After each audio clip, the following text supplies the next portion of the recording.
कि सीधे पाकिस्तान ही चली गई। अब हुआ क्या ये देखिए।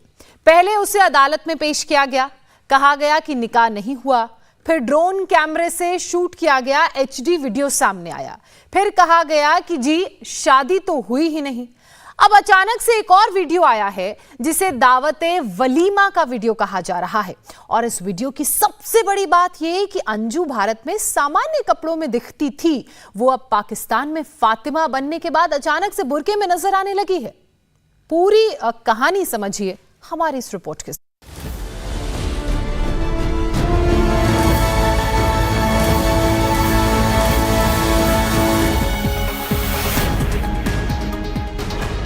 आप देख रहे हैं देश की आवाज 2024 का ओपिनियन पोल। कौन होगा देश का अगला प्रधानमंत्री? 2024 के चुनाव से पहले जनता की नब्ज क्या कह रही है, शुरू करते हैं एक बार फिर नए सिरे से। आपके सामने अब दक्षिण के कुछ राज्यों का ओपिनियन पोल आने जा रहा है। शुरुआत करते हैं तेलंगाना से। 2019 में बीजेपी ने 4 सीटें यहां पर जीतकर सबको चौंकाया। वोट शेयर की अगर आप बात करें फिलहाल तो आपको दिखाई देगा भारत राष्ट्र समिति 23% वोट जीतती हुई दिखाई देती है, 28% वोट भाजपा को दिखाई देता है। यानी तेलंगाना में वोट शेयर में सबसे बड़ी पार्टी भारतीय जनता पार्टी बनती हुई हमें दिखाई दे रही है। ये तेलंगाना की सीटों के लिए आप ओपिनियन पोल देख रहे हैं। और 23% वोट वो बीजेपी के पास जा सकता है, 3%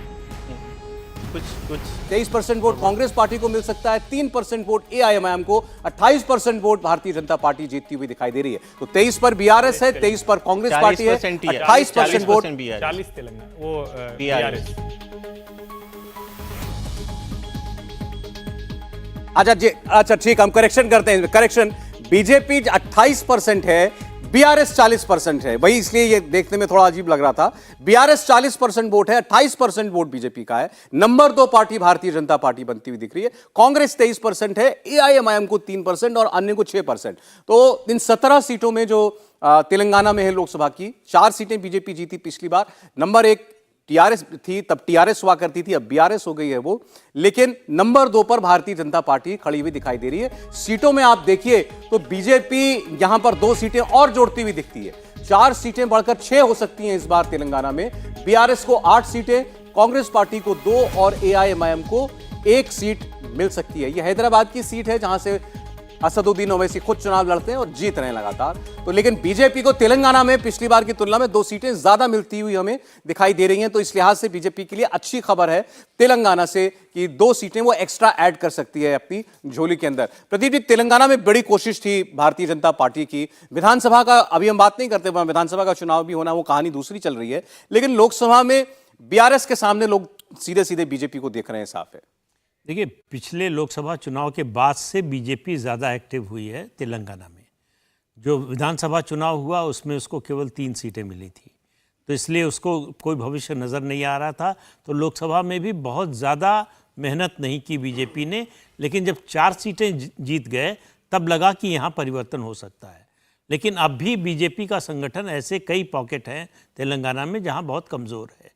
और बीजेपी लगातार जिस तरह से बीआरएस से संघर्ष करती रही है और कांग्रेस के लोग घर बैठ गए, उसका भी एडवांटेज बीजेपी को मिला।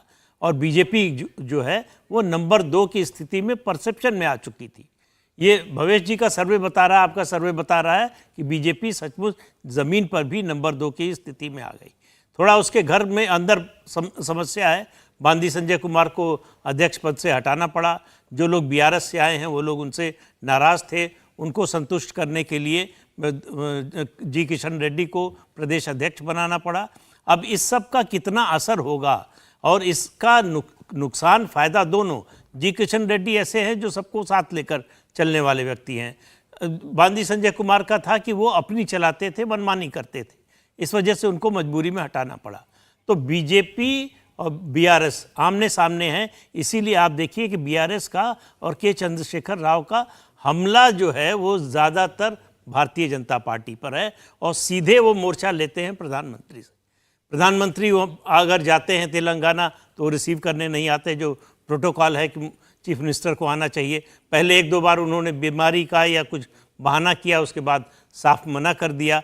तो कुल मिलाकर जो परिस्थिति बनी है, ये बीजेपी की स्थिति शायद बेहतर होती अगर कर्नाटक कांग्रेस न जीती होती।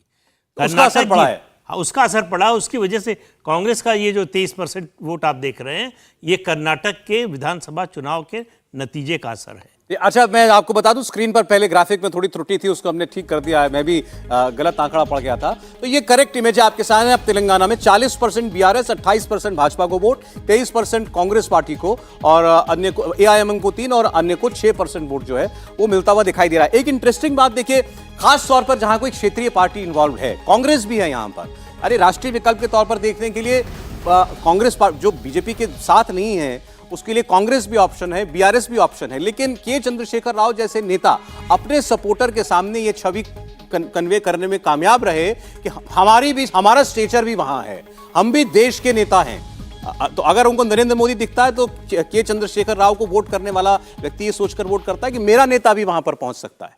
नहीं, निश्चित तौर पर। और यहां पर मुझे थोड़ा सा लग रहा है कि भारतीय जनता पार्टी 6 सीटों तक पहुंच पाएगी, ये शायद ज्यादा हो गया है। अच्छा, मतलब मुझे लगता है कि भारतीय जनता पार्टी अपनी 4 सीटें बचा ले तेलंगाना में, वहीं बनी रह जाए, ये बहुत बड़ी बात होगी। और ये ठीक बात है कि संजय कुमार बांदी के ऊपर कई ये था कि सबको साथ लेकर नहीं चलते, लेकिन केसीआर की सरकार के खिलाफ जिस आक्रामक तरीके से वो लड़ रहे थे, जी किशन रेड्डी के उस स्वभाव में नहीं है। सबकी सहमति वाली जो बात होती है, वो जहां आप दूसरे तरह की राजनीति कर रहे हो ठीक है, लेकिन जहां केसीआर जैसा नेता है, टीआरएस से बीआरएस बनी पार्टी है। और देखिए, देश में बहुत कम ऐसी पार्टियां होती हैं, शायद ना के बराबर। एक शिबू सोरेन को छोड़ दें, एक असम में असम गण परिषद छोड़ दें, और तीसरी ये है जो राज्य के साथ पर्यायवाची बन जाए। ये तेलंगाना टीआरएस का यही हुआ। अब हालांकि वो बीआरएस बन के कितना उनको फायदा नुकसान होगा वो चुनाव में पता चलेगा। मेरा ये मानना है कि कांग्रेस पार्टी ने वहां अपना ग्राउंड गेन किया है और बहुत अच्छे से गेन किया है। भारतीय जनता पार्टी के लिए नंबर 2 की पोजीशन बचाना वहां बहुत मुश्किल है। आंतरिक कलह है, पॉकेट्स बहुत छूटे हुए हैं। जो लोग आए टीआरएस से वो उस तरह का परिणाम नहीं दे सकते। समीर साहब, बिल्कुल, मैं हर्षवर्धन जी की बात से बिल्कुल सहमत हूं कि कांग्रेस का वहां बहुत अच्छा ग्राउंड है। देखिए, लास्ट टाइम को जो इलेक्शन हुआ था, कांग्रेस को 29% वोट बैंक वहां मिले हुए थे, और लगातार कांग्रेस का संगठन भी वहां पर काफी अच्छे से काम कर रहा है अगर दूसरे राज्यों की तुलना में देखो। लेकिन मैं टीआरएस के बारे में, जो बीआरएस बन गए, उसके बारे में बताना चाहता हूं कि जिस प्रकार से चंद्रशेखर राव वहां पर लगातार शासन चला रहे हैं, एक डिक्टेटरशिप के रूप में पार्टी और सरकार के अंदर कि मैं ही सर्वे सर्वा, उसके कारण उनकी पार्टी के अंदर एक बहुत ज़्यादा मुझे ऐसा लग रहा है कि जो खबर आ रही है कि नाराजगी है। और आने वाले में समय में कुछ विधायक तो भारतीय जनता पार्टी के साथ आ ही चुके थे, आने वाले समय में कई सांसद उनके भारतीय जनता पार्टी के साथ आ सकते हैं, और पार्टी के संगठन के लोग भी बीआरएस से शिफ्ट होकर भारतीय जनता पार्टी के साथ जुड़ने वाले हैं। तो मुझे ऐसा लगता है कि, और देखिए, अभी जो हैदराबाद ग्रेटर नगर निगम के चुनाव हुए थे कॉर्पोरेशन के, उसमें Bharatiya Janata party 2nd number पे आई, बहुत बढ़िया प्रदर्शन किया। तो मुझे ऐसा लग रहा है कि ग्राउंड लेवल पर भारतीय जनता पार्टी का संगठन बहुत वहां मजबूत हुआ है। तो मुझे लग रहा है कि भारतीय जनता पार्टी, दूसरी बात जो प्रदीप जी ने कही, उन्होंने भी कहा कि इसमें कर्नाटक का इफेक्ट भी है। हर्षवर्धन जी कह रहे हैं कांग्रेस पार्टी का एक रिसर्जेंस दिखाई दिया है। कांग्रेस तो वहां बेसिकली मजबूत थी। आप लास्ट टाइम भी आप देखो तो 29.9 मतलब 30% करीब वोट बैंक कांग्रेस का रहा है वहां पर। मतलब कांग्रेस का आधार हमेशा मजबूत रहा है वहां पर, भले ही वो सीट नहीं जीत पाए उस हिसाब से। लेकिन मुझे ऐसा लगता है कि भारतीय जनता पार्टी ने जो लगातार फील्ड पे काम किया है, संघ के संसदों ने जो लगातार काम किया है, केंद्र के नेता लगातार वहां जाते रहे। एग्रीकल्चर मिनिस्टर नरेंद्र सिंह तोमर हर महीने तेलंगाना गए किसानों से बात करने के लिए कि क्या समस्या है, क्या सुविधा चाहिए, और लगातार काम करते रहे। किसानों को एक बड़ा वर्ग है वहां पर तेलंगाना के अंदर। तो मुझे ऐसा लग रहा है कि केंद्र की योजनाओं को लगातार वहां पहुंचाने के अंदर जो भाजपा संगठन ने वहां काम किया है, निश्चित रूप से भारतीय जनता पार्टी को उसको फायदा मिलेगा। और मुझे ऐसा लग रहा है कि भारतीय जनता पार्टी की सीटें 4 से बढ़ के 5 या 6 हो सकती है। 5 से हो सकता है। आप सर्वे के साथ हैं इसका मतलब कमोबेश। अरे, इसमें आप देखेंगे हमने तेलंगाना के सर्वे में सारी पार्टियों का अलग अलग आपको आंकड़ा दिखाया है, मानते हुए कि अलग अलग चुनाव लड़ेंगे, क्योंकि आज की परिस्थिति में बीआरएस इंडिया अलायंस का पार्ट नहीं है। तो इसलिए आपको हमने दिखाया कि ये मानते हुए सर्वे है कि वो अलग चुनाव लड़ेंगे। कल को अगर कांग्रेस पार्टी और बीआरएस के बीच कोई समझौता हो जाता है तो वो अलग विषय होगा। आज की परिस्थिति में हम ये मान के चल रहे हैं कि वो अलग अलग इलेक्शन ही लड़ेंगे। तो उस सूरत में ये नतीजा जो है बनता हुआ हमको दिखाई दे रहा है। संजीव जी, और कोई गुंजाइश आपको दिखती है कि बीआरएस के चंद्रशेखर राव वो इंडिया अलायंस के साथ भी आ जाएं कल को? बिल्कुल नहीं। देखिए, जैसे आपने अभी बताया और मेरे फेलो पैनलिस्ट बोल रहे थे लगभग सभी, वहाँ पे विधानसभा और लोकसभा में बहुत स्पष्ट फर्क है। विधानसभा में अभी भी टीआरएस के सामने बड़ा चैलेंजर कांग्रेस है, और कांग्रेस का हाल में रिवाइवल हुआ है पिछले 2-1 साल में। कांग्रेस ट्रेडिशनल पार्टी थी तेलंगाना और आंध्रा की, वो तो उन्होंने अपने पाँव पे खुद ही कुल्हाड़ी मारी वाईएसआर के बाद जगन रेड्डी को प्रमोट नहीं किया, और मतलब वो जो उनकी इंटरनल कांग्रेस की आत्मघाती राजनीति जो कई बार होती है वो वहां पे प्ले आउट करी। और टीआरएस ने तेलंगाना बनने का एक हिस्टोरिकल उसको लाभ मिला, उसने गेन किया। लेकिन अब एक नेचुरल ऑपोजिशन पार्टी वहां पे कांग्रेस का जो प्रेसिडेंट है वो बहुत अग्रेसिव है। जैसे हर्षवर्धन कह रहे थे, किशन रेड्डी साहब कंपैरेटिवली कम अग्रेसिव है, कंसेंसस की पॉलिटिक्स ज्यादा करते हैं। तो लोकसभा में बीजेपी एक फैक्टर होगा, विधानसभा में कांग्रेस और टीआरएस फैक्टर होगा, और टीआरएस और कांग्रेस के साथ आने की कोई गुंजाइश बनती नहीं, क्योंकि नहीं बनती। वो टीआरएस के लिए चैलेंजर है कांग्रेस पार्टी, तो वो इसको एक्सेप्ट कर ही नहीं सकते। वो कुछ काफी हद तक वही स्थिति है जो आप पार्टी और कांग्रेस की होगी दिल्ली में। अब किसी भी तरह, इनफैक्ट कांग्रेस कहीं ज्यादा मजबूत स्थिति में है तेलंगाना में दिल्ली के मुकाबले। लेकिन सर वो नेचुरल अलायंस अरविंद केजरीवाल तो सोनिया गांधी की टेबल पर ही बैठे थे बेंगलुरु में। जगन रेड्डी जी, कोई फर्क नहीं पड़ता इन सब ऑप्टिक्स से। संजय जी कह रहे हैं क्या कब तक होता बैठे है, रहेंगे किस ये नहीं तरह पता की है। डायनेमिक्स प्ले आउट करती है। हो सकता है कोई सीट एडजस्टमेंट, नहीं हो सकता है डील भी हो जाए दिल्ली में 5 और 2 सीटों की, या मतलब पता नहीं। ये तो सब अभी सब बातें हवा में है, कैसे ये प्ले आउट होती हैं, क्या कॉन्क्रीट शेप लेती हैं, अभी बहुत जल्दी है। ठीक, वैसे तो राहुल गांधी कह चुके हैं खुलकर कि हम बीआरएस के साथ कोई समझौता नहीं करने वाले हैं, केसीआर के साथ हम किसी सूरत में कोई कॉम्प्रोमाइज हम नहीं करेंगे। तेलंगाना में उन्होंने इस बात को कहा था। राशिद साहब, लेकिन तेलंगाना में बीजेपी बेटर करे 2019 की तुलना में, कांग्रेस पार्टी विधानसभा में जो हो वो हो, लेकिन अब तीसरे नंबर की पार्टी तेलंगाना में बन सकती है। जी देखिए, तेलंगाना की राजनीति बहुत कुछ राष्ट्रीय स्तर के ऊपर बहुत कुछ निर्भर, क्योंकि एक एक्स फैक्टर उसके साथ जुड़ा हुआ है। देखिए, मैं मानता हूं संजीव जी की बात कि अभी वहां कोई गुंजाइश नहीं है कि कांग्रेस और बीआरएस साथ आए। बीआरएस के जो नेता हैं के चंद्रशेखर राव, यूपीए में मंत्री भी रहे थे, बहुत महत्वाकांक्षी हैं। उनका पूरा जो बीआरएस बनाने का एक पर्पस क्या है, एक एजेंडा है, एक प्लान के तहत है। वो दोनों राजनीतिक दलों, मतलब एनडीए और इंडिया अलायंस, दोनों में वो एक दबाव की राजनीति करना चाहते हैं, जो असेंबली चुनाव के बाद में हम उनका देखेंगे, उनकी चाल रंग ढंग हमें नजर आएंगे, और उसमें देखना होगा कि किस तरफ जाते हैं। अगर वो कांग्रेस के साथ अलायंस करते हैं, अंडरस्टैंडिंग करते हैं, सीटों का एडजस्टमेंट करते हैं, तो ये भाजपा के लिए एक नुकसान की बात हो सकती है, और उससे ही बड़ा उलटफेर हो सकता है। यहाँ पर बात आम आदमी पार्टी भी की गई, वो भी एक एक्सपेक्टर है। देखिए, जो दिल्ली और पंजाब और गुजरात तीनों जगह देखें तो जो 46 सीटें हैं उसमें कांग्रेस बिल्कुल एक तरीके से इस आज की स्थिति में शून्य नजर आती है। लेकिन आम आदमी पार्टी के साथ तालमेल हो जाए तो दिल्ली, पंजाब और गुजरात का तो खैर एक आध सीट का ही मामला है, 10 सीटों में कांग्रेस और आम आदमी पार्टी जो है वो एक टक्कर में आ सकते हैं। तो 10 सीटों का भाजपा को नुकसान पहुंचाया जा सकता है, या 10 सीटों का, लोकसभा की सीटों का नुकसान हो सकता है। ये सारे गुणा भाग है, जो एक्स फैक्टर है, ये बड़ा महत्वपूर्ण है। जी ठीक। अच्छा, हमने अभी तेलंगाना की बात की है, दक्षिण के 2 और बड़े राज्यों की हम जल्दी से चर्चा कर लें। अब आपके सामने आंध्र प्रदेश, तेलंगाना आंध्र प्रदेश से ही बना। अब आंध्र प्रदेश की 25 सीटें जो है वहां तीसरा एक्सपेक्टर आप कह लीजिए वहां मौजूद है, वो है वाईएस जगन मोहन रेड्डी।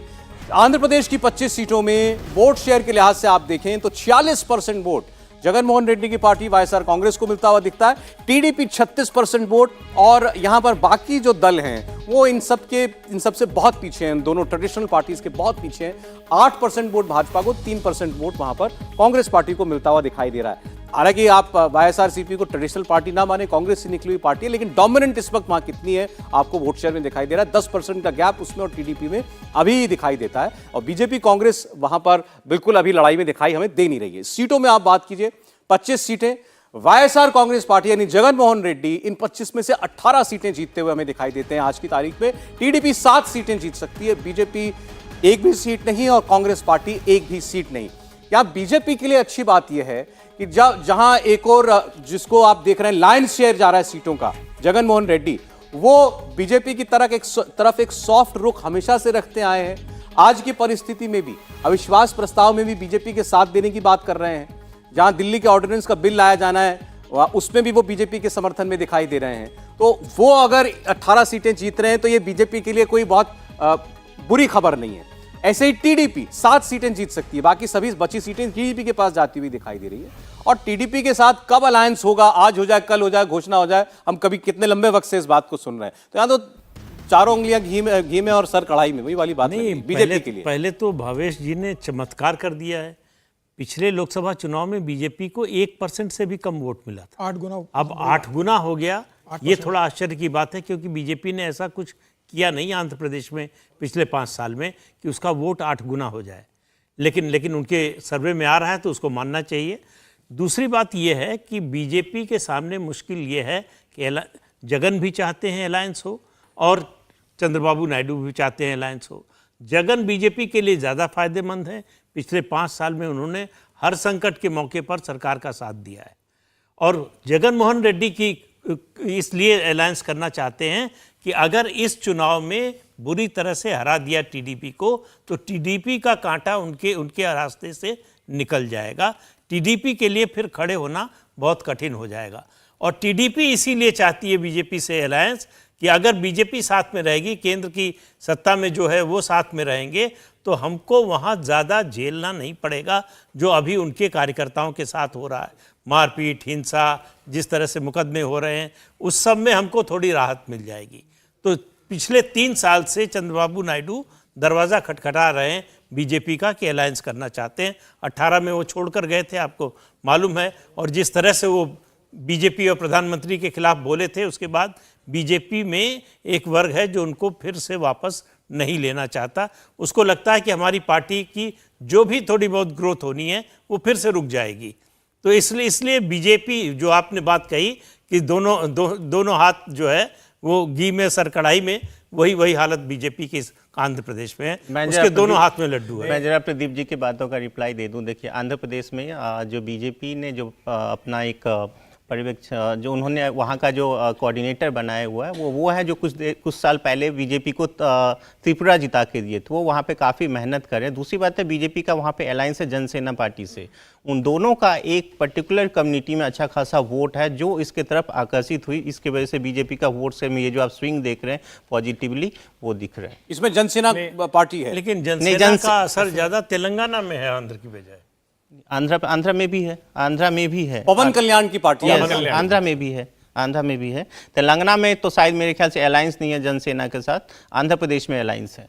नहीं, इसमें जो स्थिति दिख रही है, तो भारतीय जनता पार्टी तो वही है, और इसमें कोई अब देखिए, दूसरी बात ये भी है कि अब 25 सीटों पे अब एक साथ चुनाव लड़ रहे होगे, तो ये वोट से उसका रिफ्लेक्शन है। अब आपने जो पिछली बात बताया कि पिछली बार मुझे 1% जरूर वोट मिली थी, लेकिन वहाँ पे एक क्लीन स्वीप हुई थी वाईआरसीपीसी के, उसके अलावा उसमें दूसरे, तीसरे, चौथे नंबर पार्टी का कहाँ कोई वजूद बचता है। टीडीपी तो सर्वाइव करके लास्ट टाइम 3 सीटें थी, इस बार तो 6 सीटें दिखाने, 6 या 7 सीटें, तो क्या बड़ा 7 सीटें टीडीपी को? हाँ, मतलब दुगनी सीटें ले रही है 3 के मुकाबले। मुझे टीडीपी की सीटें इतनी अगर आ जाएंगी तो मुझे तो ये आश्चर्यजनक आंकड़ा दिख रहा है।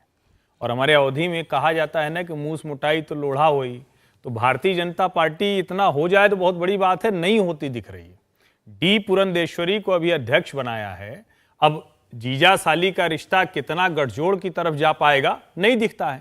झगड़ा है, वही मैं कह रहा हूं। एनटीआर की जो विरासत है उसके लिए भारतीय जनता पार्टी को ये प्रयोग लग रहा है। लेकिन एक बात और तय है, भारतीय जनता पार्टी आंध्र प्रदेश में बहुत बड़े जुए में फंसी हुई है, जिसको कहे ना कि कैच 22 सिचुएशन है। जगन मोहन रेड्डी यहाँ आके पीएम को बढ़िया शॉल उड़ाते हैं, तिरुपति बालाजी की फोटो देते हैं, और वहां जाके भाजपा कार्यकर्ता को पिटवा देते हैं, और पिटवाई नहीं देते, जम के पिटवाते हैं। टीडीपी की स्थिति यह है, वो स्वाभाविक अलायंस पार्टनर है, जैसे जिसको कहते हैं ना, जैसे हम एक तरह से कहें कि भाजपा का किससे गठजोड़ हो सकता है, तो चंद्रबाबू नायडू दिखते हैं, लेकिन चंद्रबाबू नायडू ने जो किया है पहले, उसकी वजह से आज गठजोड़ नहीं हो पा रहा है। मुझे लगता है कि भारतीय जनता पार्टी अगर गठजोड़ में कोई स्थिति बन गई, उनके पारिवारिक वाला मसला निकला, तो शायद वही एक स्थिति ठीक होगी, वरना वहां जगन मोहन रेड्डी पूरी तरह से क्लीन स्वीप करेंगे। भाजपा के लिए अच्छा बस इतना है कि वो कांग्रेस के साथ नहीं जा सकते हैं आज की तारीख में। दोनों ही दल। वाईएसआर कांग्रेस को लेकर एक बात मैं बता दूं कि जमीनी स्तर पर वहां पर भारतीय जनता पार्टी का जो कैडर है वो किसी भी स्थिति में वाईएसआर के साथ जाना नहीं चाहता। वहां पे उसका बहुत ज्यादा सेंट्रल लीडरशिप पे प्रेशर है कि उसके साथ किसी स्तर में नहीं जाना है। भाजपा को ये लग रहा है कि थोड़ा सब्र करना चाहिए, भाजपा थोड़ा और वहां काम करेगी तो खुद एक बड़ी ताकत बनेगी, और मुझे लग रहा है इसलिए वो वाईएसआर के साथ जाने की स्थिति में नहीं है और नहीं जाएंगे फिलहाल। अच्छा ठीक है, तमिलनाडु की बात हम और कर लेते हैं। तमिलनाडु में 39 सीटें हैं, बड़ा स्टेट है, और तमिलनाडु में भी बीजेपी का कहीं कोई ग्राउंड फिलहाल हमें दिखाई नहीं दिया। और बीजेपी कोशिश वहां बहुत कर रही है। बीजेपी को जो वहां पर राज्य के अध्यक्ष मिले वो बड़े मेहनती भी हैं, वो भी यात्रा भी निकालने वाले हैं, तो बीजेपी को लगता है करिश्मा हो जाए, कोई एक आध सीट वहां पर वो निकाल करके दे दें। वोट शेयर क्या कहता है हमारे सर्वे का तमिलनाडु को लेकर के? डीएमके अभी भी वहां पर डोमिनेंट पार्टी है, सबसे बड़ी पार्टी डीएमके हमें आज के सर्वे में भी, इस लोकसभा चुनाव को लेकर हुए सर्वे में भी दिखाई दे रही। 30% डीएमके को मिल सकता है, 23% एआईएडीएमके को वोट जा सकता है, कांग्रेस पार्टी को 11%, बीजेपी को सिर्फ 4% वोट मिलता हुआ दिखाई दे रहा है और 32% वोट अन्य दलों को जाता हुआ हमें दिखाई देता है। इसको सीटों में देख लेते हैं। इन 39 सीटें जो हैं ये किसके खाते में कितनी जा सकती हैं? 19 सीटें डीएमके, 8 सीटें एआईएडीएमके, 7 सीटें कांग्रेस पार्टी को, बीजेपी को एक भी सीट नहीं और अन्य को वहां पर 5 सीटें मिलती हुई दिखाई दे रही हैं। तो बीजेपी के लिए निराशाजनक स्थिति। लेकिन अब इसको फिर अलायंस के हिसाब से अगर आप देखेंगे तो एआईएडीएमके को 8 सीटें मिल रही हैं, तो ये बीजेपी को अच्छा लगेगा कि वहां पर कम से कम इतनी बुरी परिस्थिति में एआईएडीएमके अपने आप को नहीं पा रही है। हाँ, अभी पिछले चुनाव में तो 39 में 37 जो है डीएमके का अलायंस ले डीएमके गया के पास थी। तो इस बार जो है बीजेपी के एलआई को मिल रही है, तो एनडीए की सीट बढ़ेगी। एनडीए की जो कमी होगी बिहार या महाराष्ट्र में, उसकी भरपाई जो है वो अगर तमिलनाडु में एआईडीएमके की इतनी सीटें आती हैं तो उसकी कुछ हद तक भरपाई हो जाएगी। लेकिन बीजेपी वहाँ सिर्फ अपना वोट शेयर कुछ बढ़ा सकती है, सीट जीतेगी इसकी कोई उम्मीद लगती नहीं। देखिए, आप 171 सीटों का सर्वे आ चुका है आपके सामने। 88 पर एनडीए, इसमें तमिलनाडु में जो एआईएडीएमके की सीटें वो उसमें ऐड हैं। 48 पर इंडिया अलायंस और 35 सीटों अन्य के खाते में जाती हुई हमको दिखाई दे रही हैं। राशिद किदवई साहब, दक्षिण में भारतीय जनता पार्टी कोई ऐसा करिश्मा और चमत्कार करती हुई नहीं दिखाई दे रही, लेकिन हाँ तेलंगाना में 2 सीट का इजाफा, तमिलनाडु में एआईएडीएमके के जरिए एनडीए में बढ़ोतरी, और आंध्र प्रदेश के अंदर भी जगन मोहन रेड्डी हो चाहे टीडीपी हो, किसी को भी सीट मिले, बीजेपी के सामने चुनाव करना है बस उनको कि मेरा साथी कौन होगा। जी, ये भाजपा के लिए बहुत बड़ा एक चैलेंज है सौरभ। जब नई पार्लियामेंट का उद्घाटन हुआ था उस समय बड़े दावे किए गए थे। वो जो एक नेहरू जी के समय का वो जो तर्ज का मामला था उसको लेकर के बहुत दावे पेश किए गए थे कि भाजपा इससे दक्षिण में एक एंट्री कर रही है। ऐसा हमें यहाँ कुछ नजर नहीं आता। देखिए, वहाँ पर कांग्रेस और एआईडीएमके का, उस कांग्रेस और डीएमके का एक परफेक्ट अलायंस है। उसको अलग दिखाना या वोट परसेंटेज अलग दिखाना मेरे ख्याल से वो इतना सही नहीं है। तो वो एक अलायंस की स्थिति में लड़ेंगे तो उसकी एक राजनीतिक स्थिति होगी। एआईडीएमके जो है हो सकता है चुनाव के बाद में वो भाजपा को विधिवत तौर से समर्थन दे या उनके साथ अलायंस करे। आंध्र में भी यही स्थिति है। देखिए, जगन मोहन रेड्डी जो है वो चलती हवा के साथ चलते हैं। अगर भाजपा की 250 या उससे ज़्यादा सीटें आएंगी, सरकार बनाने में भाजपा या नरेंद्र मोदी जी अगर बना सकेंगे तो जगन मोहन सबसे पहले जो है वो समर्थन दे देंगे। जिस तरह के नवीन पटनायक भी इस तरह की बातें करते हैं उड़ीसा में। लेकिन इनकी अपना जनाधार है, ये पहले हवा का रुख भांपेंगे, किस तरफ हवा चल रही है, जो हवा जिस तरफ चल रही होगी उस तरफ ही अपना सहयोग करेंगे। संजीव साहब, दक्षिण भारत से बार बार सवाल हुआ था कहां से भरपाई होगी। दक्षिण में अलायंस के जरिए आपको लग रहा है बीजेपी को कुछ फायदा पहुंचेगा?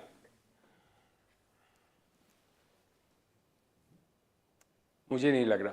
मुझे ये तमिलनाडु का जो पोल है, हालांकि मैं ही कह रहा था पोल पे सवाल नहीं करना चाहिए, लेकिन वहां पे अमूमन एक तरफा होता है रिजल्ट पार्लियामेंट्री सीट्स का। तो जिधर कांग्रेस होती है, जिसका कांग्रेस के साथ या बीजेपी का जिसके साथ अलायंस होता है, जिन दिनों एनडीए की गवर्नमेंट थी तो बीजेपी के साथ डीएमके का अलायंस काफ़ी इफेक्टिव था। और इस समय कांग्रेस डीएमके अलायंस को शायद ज़्यादा सीटें मिलनी चाहिए। तो एआईडीएमके कितनी रेलेवेंट होगी ग्राउंड पे ये कह पाना बहुत मुश्किल है। मैं अपने आप को इतना एक्सपर्ट भी नहीं क्लेम कर सकता। और जहाँ तक आप आंध्र की बात कर रहे थे, टीडीपी, देखिए चंद्रबाबू नायडू को तो मैं बहुत बड़ा रीज़न मानता हूँ। अटल बिहारी वाजपेयी की सरकार जो 2004 में रिपीट नहीं हुई, जो प्रीपोन हुआ इलेक्शन, हम लोग वहाँ पे थे कई जर्नलिस्ट उस समय। नेशनल एग्जीक्यूटिव हुई थी हैदराबाद में 2004 में बीजेपी की, जिसमें एक तरह से चंद्रबाबू नायडू का, क्योंकि असेंबली इलेक्शन जल्दी आ रहा था, तो उन्होंने प्रिवेल अपॉन किया अरुण जेटली एंड कंपनी पे कि आप नेशनल इलेक्शन को भी प्रीपोन कर दो। तो प्रमोद महाजन और अरुण जेटली उनकी उस लॉजिक में आ गए कि चलो हाँ ठीक है। तो वो टीडीपी भी निपट गई, चंद्रबाबू भी निपट गए 2004 में, वाजपेयी जी की सरकार को भी ले डूबे वो इंडिया शाइनिंग की पूरी कैंपेन। तो टीडीपी तो क्या इस समय अपना बहुत ही डेस्परेट कार्ड खेल रही है, जैसे कुछ मेरे साथी भी बोले। उनकी डू और डाई फाइट फॉर सर्वाइवल की लड़ाई है। और ये टीडीपी वाले भी और खासकर जगन रेड्डी तो बिल्कुल, वो तो जिस तरफ हवा चलेगी, जैसे अभी बोल रहे थे मुझसे पहले के वक्ता, वो तो देखिए ये टीआरएस, टीडीपी, बीजू जनता दल, ये सब बर्ड्स ऑफ फेयर वेदर है। जिस तरफ सेंटर में झुकाव बेहतर लगेगा उन्हें, वो उस तरफ अपना समर्थन उसको दे देंगे, क्योंकि उनको तो अपने राज्य के लिए सबसे बेहतर डील लानी है।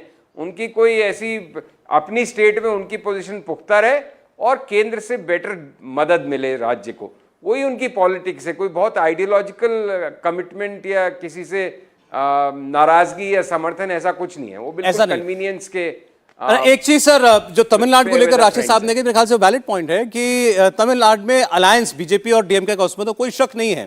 तो उसमें हमने दोनों वोट शेयर भी अलग दिखाया। मेरे ख्याल से दोनों तरफ अलायंस है। पिछली बार दोनों तरफ, हाँ, दोनों तरफ अलायंस है। बीजेपी वो ये कह रहे थे कि तो इस सूरत में वहां पर जो 2019 वाला नतीजा था, लगभग क्लीन स्वीप वाला, उनको लगता है वो हो सकता है। असेंबली में भी तो अलायंस थी ना, असेंबली में भी तो उन्हीं लोगों का अलायंस था, बीजेपी का भी अलायंस था, लेकिन असेंबली में आप देखिए लगभग जीतते जीतते रह गई थी। यदि वहां पे लीडरशिप क्राइसिस नहीं होती तो वहां पे एआईएडीएमके रिपीट कर जाती सरकार। दिल्ली में बैठे बहुत लोगों को लगता था कि आपने वोट शेयर डीएमके का और कांग्रेस का अलग दिखाया, अलग दिखाया, लेकिन वो जो सीट उनका सेटल है, 20 सीटों पे डीएमके लड़की है, बाकी अच्छा आपने फैक्टर इन कर लिया है, उस अलायंस को फैक्टर इन किया, केवल दिखाया अलग अलग है पार्टी। यस, सिर्फ वोट शेयर अलग दिखाया हुआ है। ठीक है, तो इस सवाल का जवाब आपको मिल पा रहा है? दक्षिण में जितनी कोशिशें भाजपा की हैं, सर्वे क्या दिखा रहा है आपको? कहीं कोई फल उसका निकलता हुआ दिखा? नहीं, देखिए दक्षिण में फल हासिल करना बड़ा मुश्किल है, लेकिन उसके बावजूद हम हासिल करेंगे, भारतीय जनता पार्टी कोशिश कर रही है। वहां पर एक सेंटीमेंट बनाया गया और कांग्रेस पार्टी इसके लिए बहुत बड़ी जिम्मेदार है कि उत्तर दक्षिण का जो विभाजक एक विमर्श है, उसको कांग्रेस काउंटर नहीं कर पाई। कितने दुर्भाग्य की बात है कि आज दक्षिण भारत के राज्यों में हम ये बात कर रहे हैं कि राष्ट्रीय पार्टियां हैं या नहीं है। तेलंगाना, आंध्र प्रदेश, तमिलनाडु, ये राष्ट्रीय पार्टियां आज वहां की क्षेत्रीय पार्टियों की पिछलग्गू पार्टियां हैं। भारतीय जनता पार्टी उस पिछलग्गू से आगे बढ़ने की कोशिश कर रही। निश्चित तौर पर जो वहां नैरेटिव होता है, जो द्रविडियन पॉलिटिक्स, नॉन द्रविडियन है, लेकिन भारतीय जनता पार्टी ने जो सिंगोल के जरिए राजनीति की है, और जो मैं कह रहा हूं कि डीएमके के एमके स्टालिन जो इतने ताकतवर नेता हैं, वो भी टिप्पणी क्यों नहीं कर पाए? क्योंकि वो कोई मठ, कोई ब्राह्मण या कोई सवर्ण जाति का नहीं था, वो पिछड़ी जाति के मठ है जो तमिलनाडु की राजनीति में बहुत महत्वपूर्ण होते हैं। निश्चित तौर पर उसका परिणाम तुरंत नहीं मिलने वाला है, लेकिन के अन्नामलाई और सेंगोल ये तमिलनाडु की राजनीति में भारतीय जनता पार्टी का प्रवेश द्वार। चलिए, इस चुनाव में तो कम से कम वैसा कोई असर दिखाई नहीं दिया। अभी तक हमने अपने सर्वे में मणिपुर की बात की, असम, राजस्थान की बात की, छत्तीसगढ़, मध्य प्रदेश के साथ साथ दक्षिण भारत के 3 राज्यों का ओपिनियन पोल आपने देखा। एक ब्रेक के बाद जब हम लौटेंगे तो बात होगी बिहार की, झारखंड, हरियाणा और हिमाचल प्रदेश की, साथ ही दिल्ली और पंजाब की भी, जहां आम आदमी पार्टी और कांग्रेस पार्टी क्या मिलकर चुनाव लड़ेंगे? अभी अलायंस में तो एक साथ हैं, क्या सीट बंटवारे तक भी अलायंस बढ़ेगा? और उस सीट बंटवारे के बाद क्या सूरत बन सकती है, आपको दिखाएंगे इस ओपिनियन पोल में क्या नजर आया। फिलहाल एक ब्रेक, लौटते हैं।